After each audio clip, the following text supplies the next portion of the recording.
Okay, guys. Hello, welcome. I guess I'll just start with the standard administrative information. Where's the eraser? Here it is.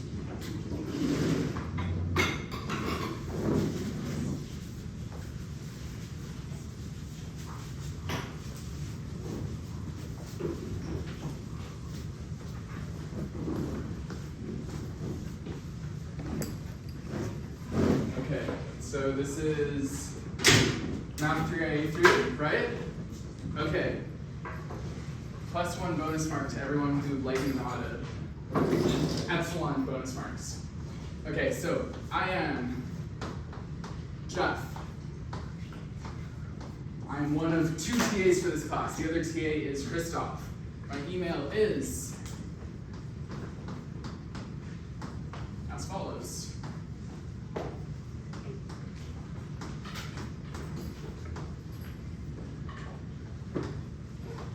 Master.ca.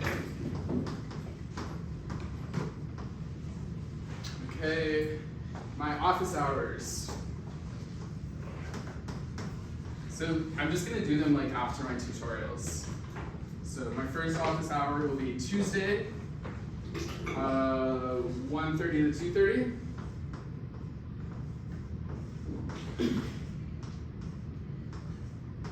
My other office hour will be Thursday, so that's today, or Friday, that's today.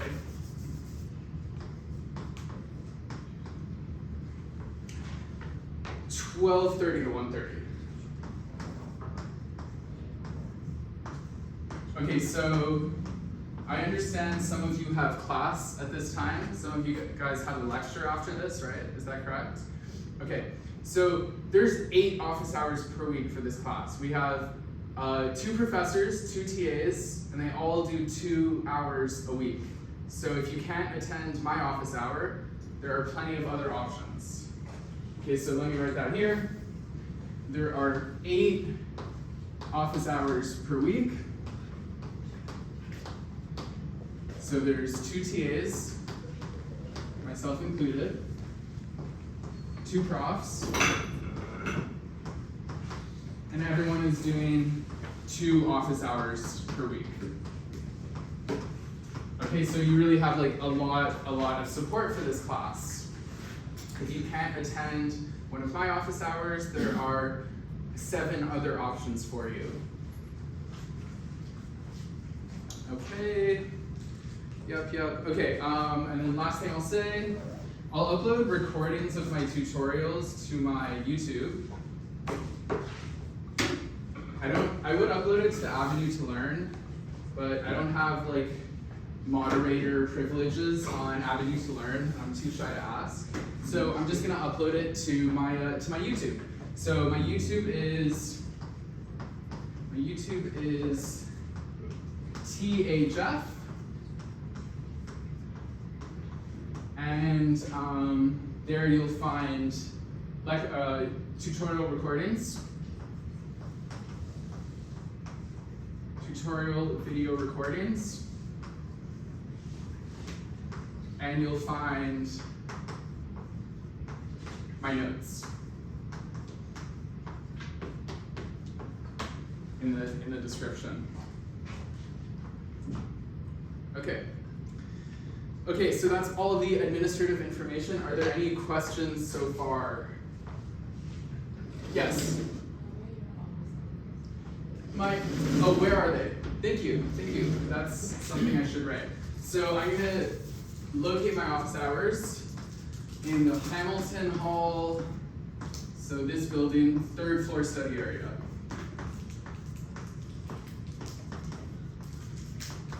Okay, so that's just like the hallway. We're just gonna be in the hallway.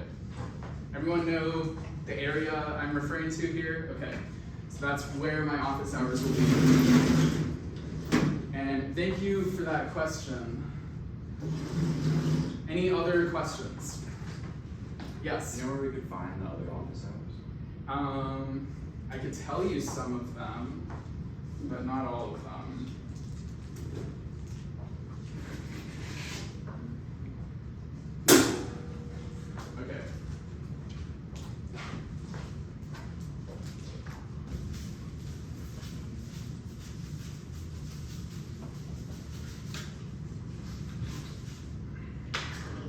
so Christoph's office hours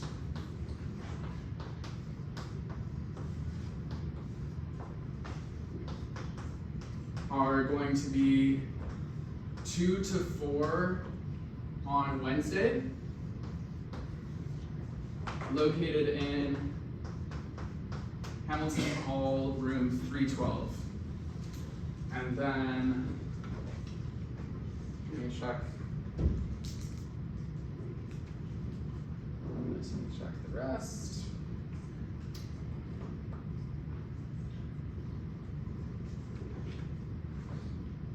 Okay, so apparently this isn't finalized, but Professor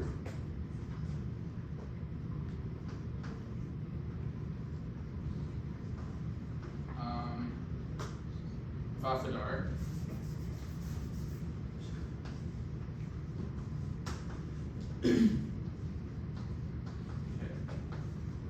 their office hours will be after lecture, Tuesday and Thursday. Okay, and so that would just be in their office, which you can find the location of their office on the department webpage. Okay, any more questions? There's also, Eric will also have 2 office hours, or Professor Sawyer, but I'm not sure when he has set his office hours, so you'll have to ask him. Or maybe he said in lecture. Any more questions? Comments? Concerns? Okay, so we're gonna go over last week's content. So last week you guys spoke about sets, induction, infinite sets, and real numbers, right? Okay, so what do we want to focus on right now? What should we start with? Sets, induction, infinite sets, real numbers. Okay, let's do this democratically. Put your hand up for sets. Put your hand up for induction. Infinite sets. Okay, infinite sets, all right, okay, that's good. And real numbers. Okay. Okay, I think real numbers maybe just barely 1. Okay, and after this, I'm sending you all to the poli-sci building to find out why it's important to vote. Okay. So there were a few practice problems. So real numbers is section 2.1, right? So there were a few practice problems which have been assigned, and maybe you guys, there's one in particular you guys would like to go over today. So maybe take a look at the practice problems if you have a copy of your textbook. Can someone tell me what the numbers of the practice problems were?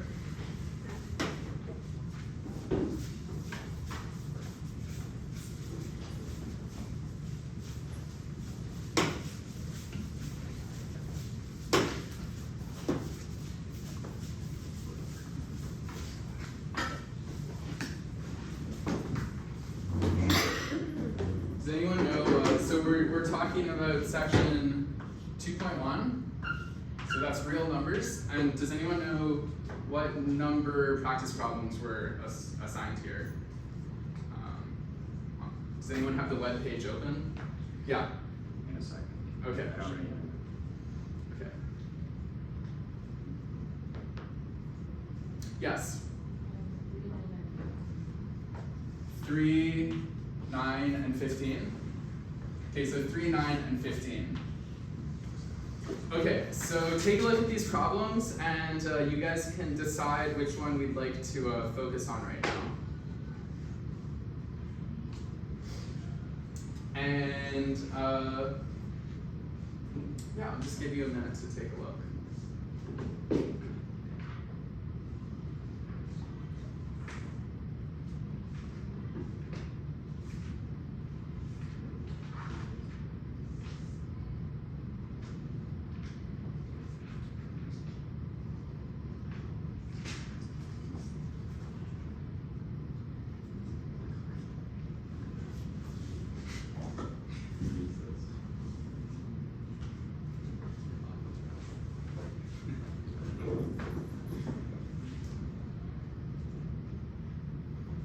Okay. Yes. 9. Is 9 sounding good to everyone? Okay. Good. That's the one I prepared to discuss today. Alright,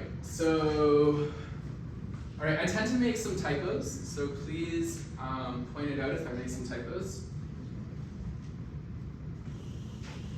And I'm gonna assume that people can't see this region. Everything outside of this box should be fair game, yeah? Okay.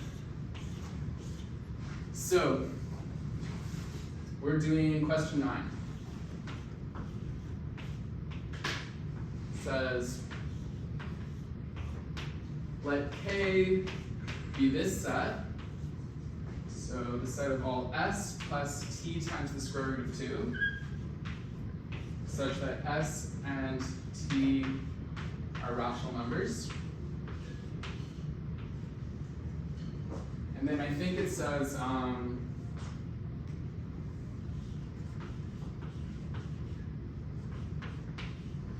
show that K is closed under addition and multiplication.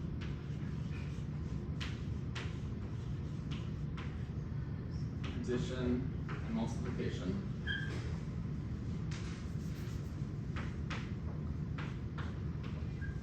And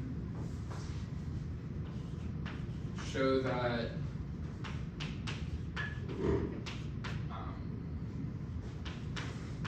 non-zero elements in K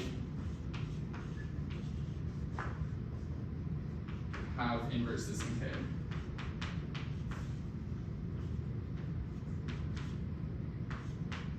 Okay, is this an accurate representation of the question? Yeah? Okay.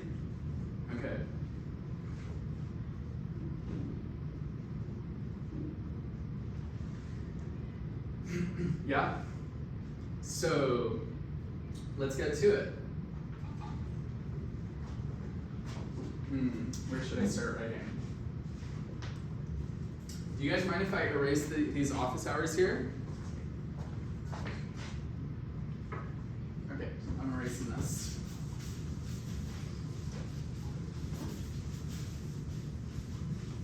So, let's start with addition.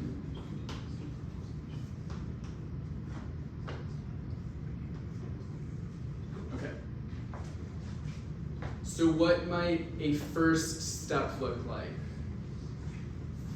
Yes? Picking any 2 arbitrary elements that belong to K. Yes. Okay, good. So let's just say let x1 and x2 be in K. And so now let's apply the definition of K. Okay, so applying the definition of K, then there exists rational numbers S1, T1, S2, and T2 such that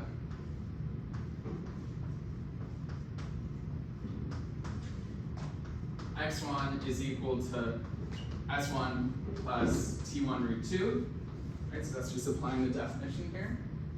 And x2 is equal to S2 plus T2 root 2. Okay? So I'm using the exist symbol as shorthand. Don't be like me. So on your assignments, write there exists, okay?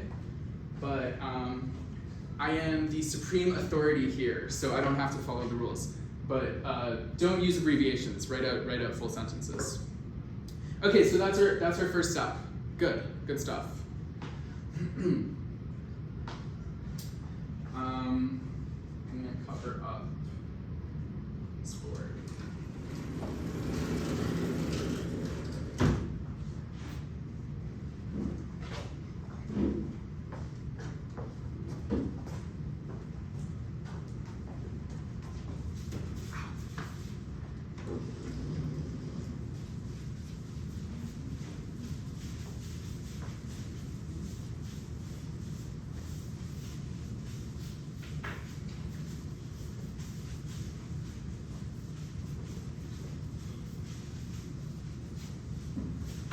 Okay, so we want to show that it's closed under addition. So we're gonna add these two guys together, right?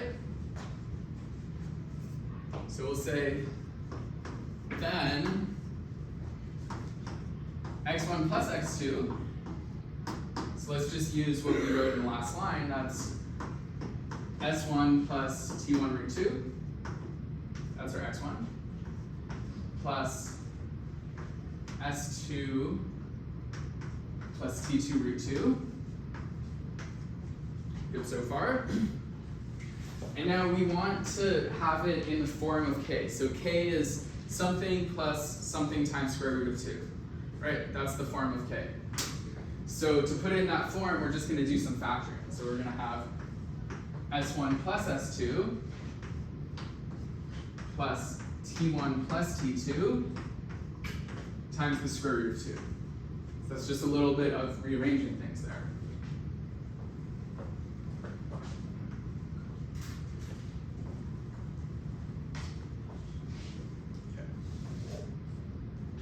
And now we just want a brief argument that this is a rational number and this is a rational number.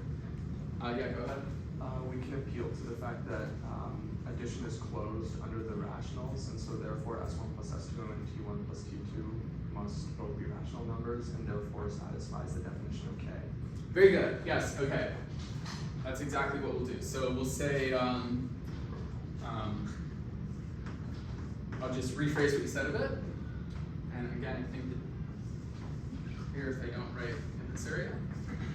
Okay, so we'll say let s be this s1 plus s2, and t equal this t1 plus t2. Okay, and since the rationals is closed under addition, are closed is closed under addition.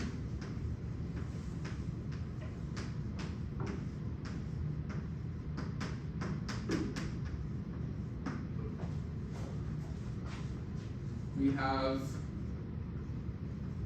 these two guys being rational numbers.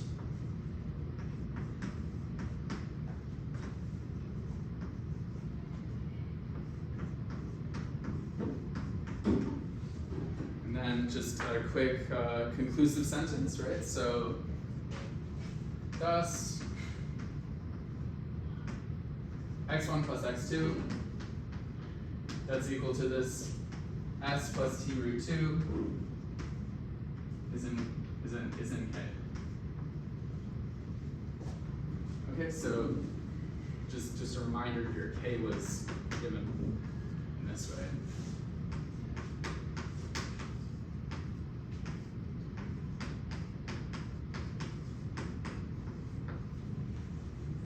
So just a summary of this proof here. We fixed two numbers in k. We apply the definition of k to express them in terms of s1t1, s2t2. We add them up, and then we put this in this form, something plus something times root 2. Okay? We argue that those somethings are rational, and then we're pretty much done. And this is how all the other parts of the exercise will go. Yeah. I know, obviously I understand the proof. However, I was wondering, when are we allowed to appeal to certain facts about sets without having to prove them? Like here, we're just stating that Q is closed under addition. When are we allowed to do that? That's a good question. So I guess when in doubt, prove. In this case, I just read that section and they mention it before this exercise. So that fact is just kind of mentioned at some point before this exercise is given, and so you can use it. Okay. But I think if they want you to really get into the nitty-gritty, they will tell you to. Okay. Yeah, that's a general rule. I guess I have two opposing general rules. If they want you getting into the nitty-gritty, they'll tell you, and when in doubt, getting to the nitty gritty. So I hope that helps. Okay, any other questions just on this first part of the proof here?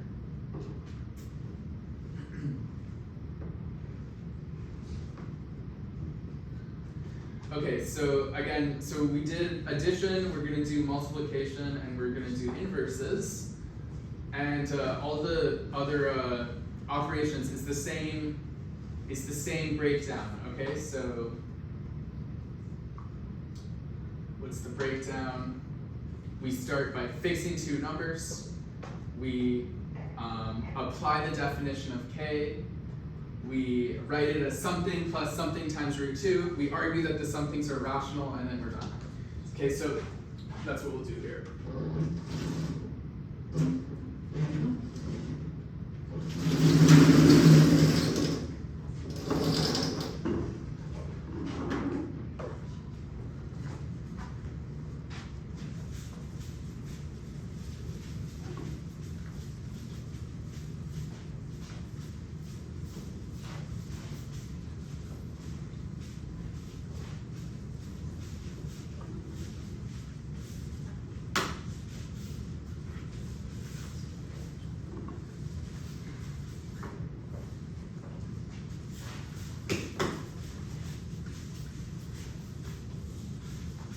Okay, so now let's do multiplication. Again, it should be similar, right? So would someone not in the left front row tell me what the first step might be here? It's gonna be like the same thing.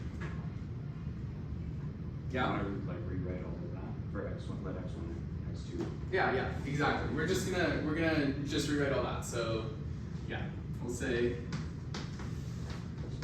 let x1, x2 be in k, and then we'll say then there exists s1, s1, s2, t1, t2, such that x1 is equal to s1 plus t1 root 2, and x2 is equal to s2 plus t2 root 2.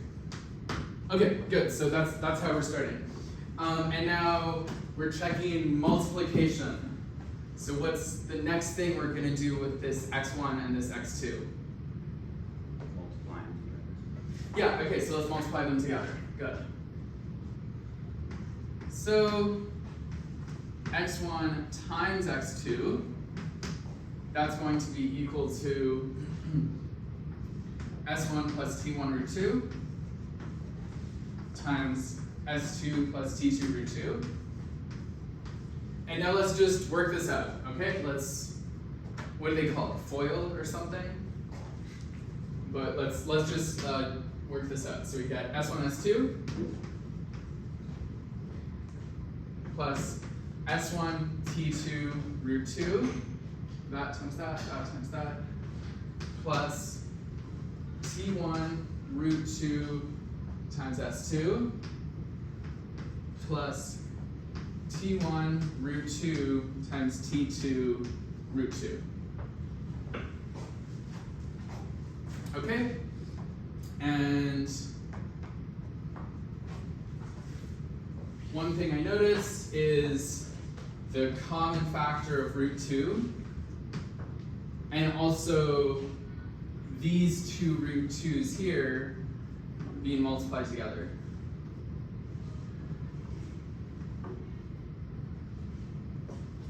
Okay, so let's just take a look here. What happens? How can we simplify this last term?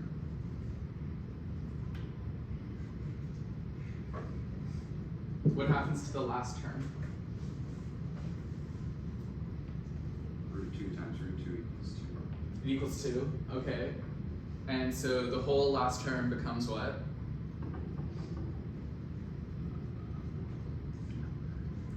Yeah, so, okay, so these root 2's, we're using the fact that root 2 times root 2, that's 2, thank you very much.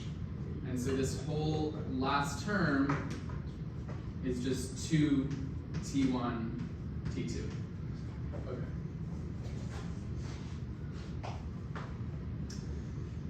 And so we have this sort of rational part that doesn't involve this part that doesn't involve root 2, this part which doesn't involve root 2, and these two parts which do involve root 2. Okay, so just a little bit of factoring here, we end up with, so the stuff which does not involve root 2, we'll put it at the start. So S1, S2 plus 2 T1, T2. And then the stuff which does involve root 2, we'll put it at the end. S1, T2 plus T1, S2, all that times the square root of 2. Okay, so then this first part is like our triple underlined stuff. And this part is like our double underlined stuff. Does everyone understand the process here? Yeah? Okay, so we have something plus something times root 2, and so we're just going to conclude just as we did before. Okay, so we're going to call this whole thing our S, and we'll call this whole thing our T. So you want to write it out in words. So do that.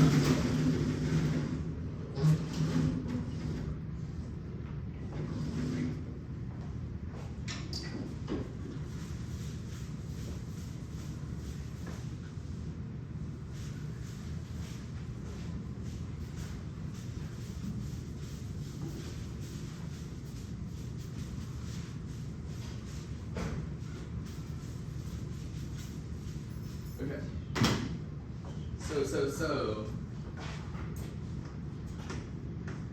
first factor is S, so let S equal S1, S2 plus 2 T1, T2, and let T equal S1, T2 plus T1, S2.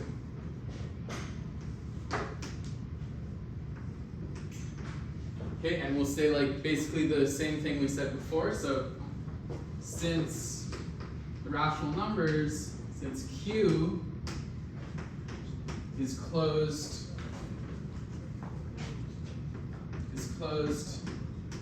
under addition and multiplication, S is in Q, and T is in Q. And then let's use a fancy word, ergo, x1 times x2, which we've now expressed as S plus T times the square root of 2.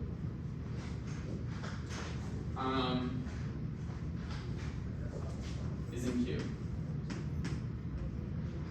Okay, so that takes care of the second part.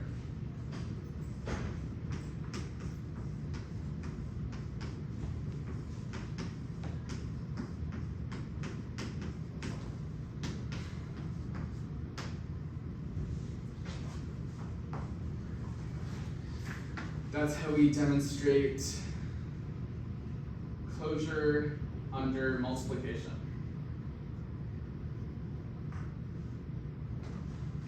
Any questions? Comments? Concerns?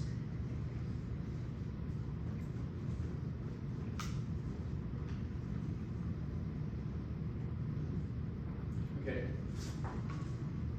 So the last part is to demonstrate closure under inverses.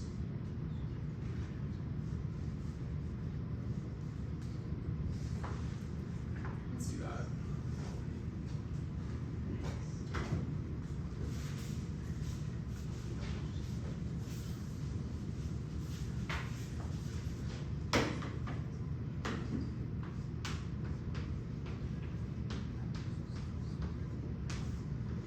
Okay, so what's the first step here? Not you. Not you. First step, closure under inverses. What's the first thing we should write?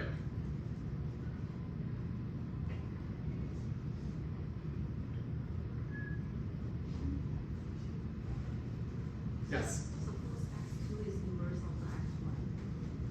Suppose S2 is inverse of S1. Okay, let's do that. So,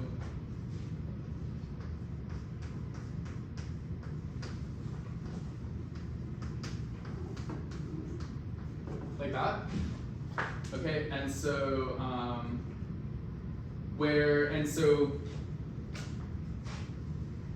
maybe I'll say, where S1 is in this set K, right? And so we would like to conclude that S2 is also in K, right? Okay. So I'm just gonna add one thing. I'm gonna say non-zero, because we're not allowed to divide by 0. And we want to show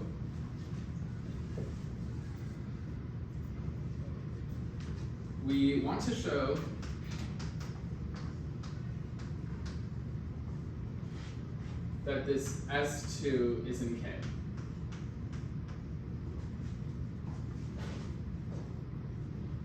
Okay, good start. Thank you very much. So, we know S1 is in K. We want to show S2 is in K. So we would, if we know something is in K, we should apply the definition of K, right? So that's what we'll do. We'll just start by applying the definition of K.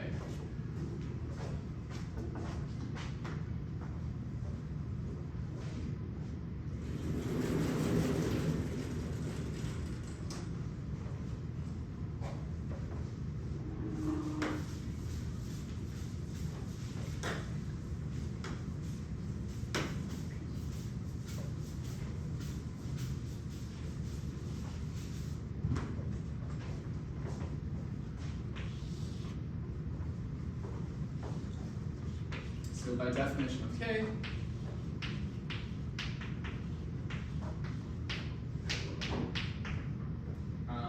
this S1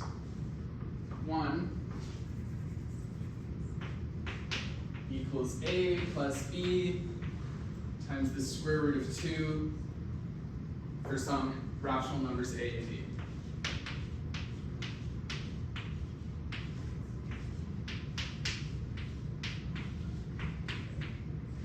Just applying the definition. And now we want to look at the inverse. One note here.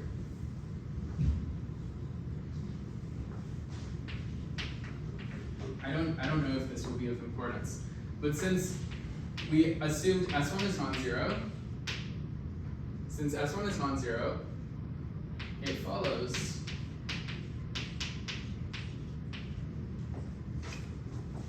that A is non-zero or B is non-zero.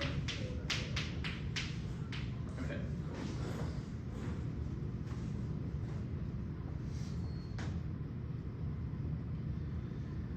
All right, so this is a common algebraic trick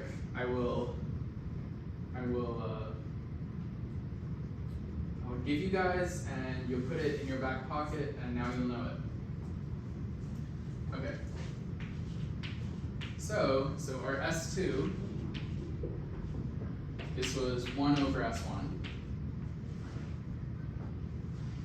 This is 1 over A plus B times the square root of 2. And we're going to multiply the top and bottom by the conjugate of this number. So what that means, we'll plop our A plus B square root of 2, and And let's multiply it by 1. Right, that does not change anything. Multiplication by 1 does not affect things. And now let's rewrite this 1. So we have 1 over a plus b times the square root of 2. Let's rewrite 1 as a minus b times the square root of 2 divided by a minus b times the square root of 2. So this is what we call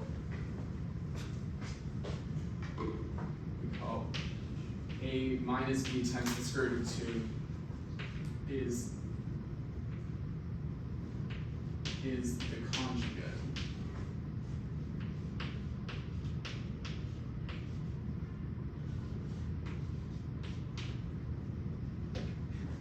The conjugate of a plus b root 2.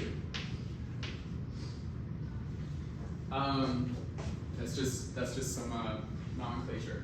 Okay, so real quick, we have this a minus b root 2 in the denominator, which is only allowed if it's non-zero, right? So how do we know that that quantity is non-zero?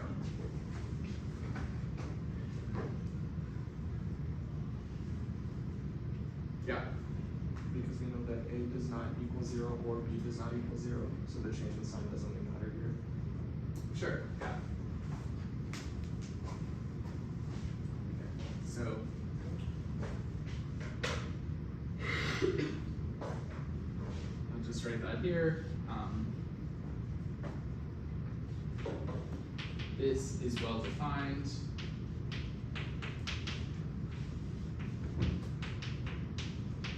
Because a non-zero or b non-zero implies a minus b root 2 non-zero. Okay, so whenever you're dividing by something, you just need to justify that that thing you're dividing by is non-zero. Okay, all right, so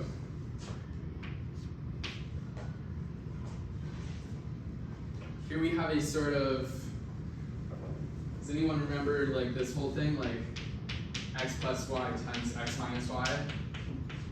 What does that equal? Yeah. Yeah, very good, thank you. So it's equal to x squared minus y squared. And we sort of manipulated that sort of deal into here. We have an a plus something, so x plus y, x minus y. So we get, on the top, we still just have a minus b times the square root of 2.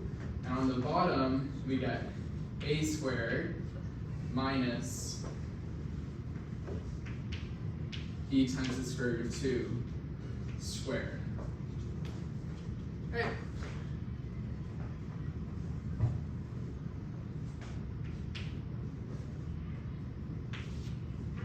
So a minus b root 2. And on the bottom, a squared minus, so what happens to this term? B root 2 squared. What is that? Not you. B times the square root of 2. All of that squared. Yes. Exactly, thank you. 2b squared. Okay, good. And so now we're following the same process we always followed. We want this to be something plus something times the square root of 2. And so let's just put it into that form. This becomes a divided by a squared minus 2b squared plus minus b divided by a squared minus 2b squared times the square root of 2. Okay, good. So that's exactly the form we wanted in. And where should I finish this off? I'm gonna leave this word up. Does it bother anyone if I erase this word here? Okay.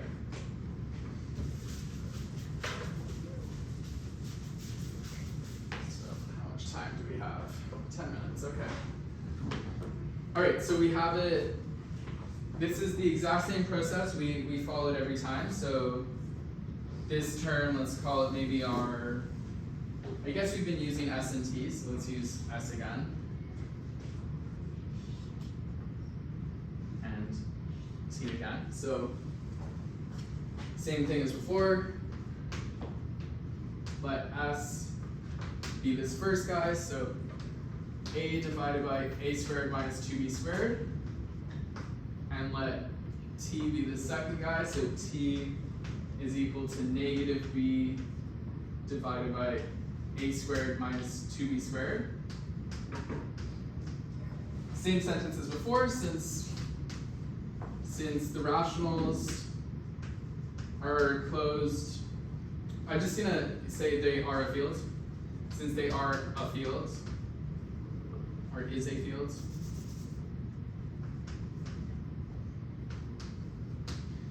Since Q is a field, S is in Q and T is in Q.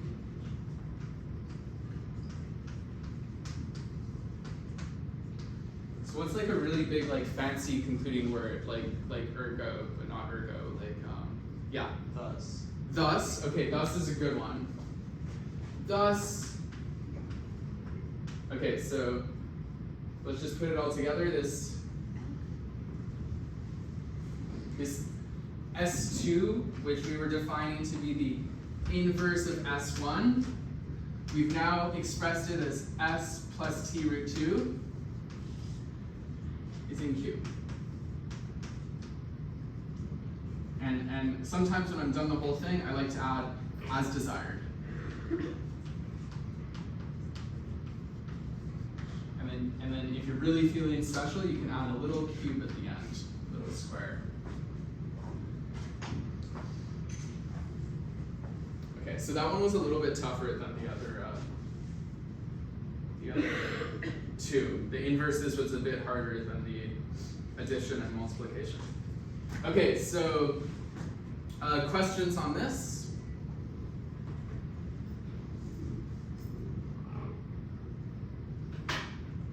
Comments, concerns, dreams, aspirations? How's everyone feeling about the class so far? Good? Yeah.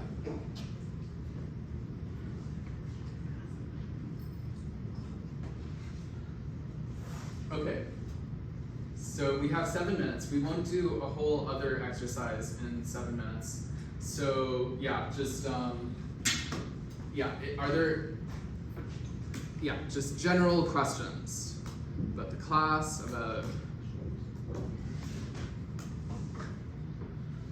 your expectations. Yeah. Was Eric Sawyer, Professor Sawyer, the guy who picked the TAs for this course? No. No, he didn't pick the TAs. So the TAs are always picked by the math department's TA coordinator, which is Aaron Childs. That being said, we do have some say. So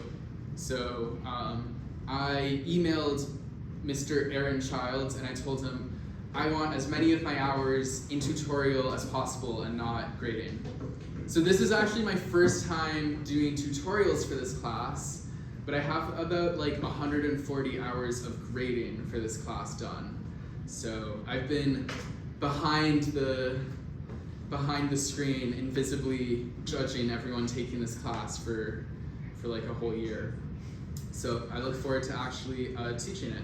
Any other questions? Yeah. Does Eric Sawyer normally teach this class?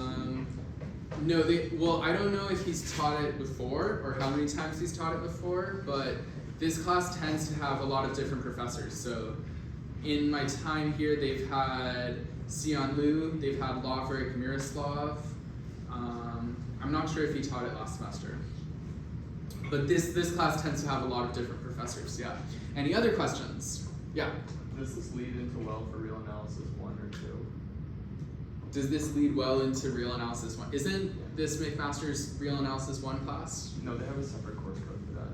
I see. This is a prereq for that class. Oh, interesting. Oh, actually, I thought they were anti-requisites. Well, I didn't take that course. as I understand it, what we'll go over this course is pretty much what is usually covered in an Analysis 1 course. Yeah. Any other questions? Yeah. What is the class average usually like in this? I don't, okay, well, I guess I shouldn't have said I have all these hours grading, because now I can't lie to you. It usually gets curved to something pretty acceptable. Prior to curving those? It's not so bad. It's like other math courses you've taken. The big answers are not giving me confidence.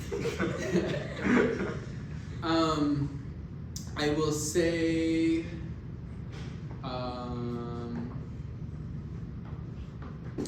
I mean, it isn't like the easiest course you'll take, but I think usually almost everyone passes. That's my answer. It's not that bad. I don't mean to scare you. It's manageable. You guys got this? There's 8 office hours per week. You got this. Any other questions? Which won't make me feel really bad. I apologize. No, it's okay.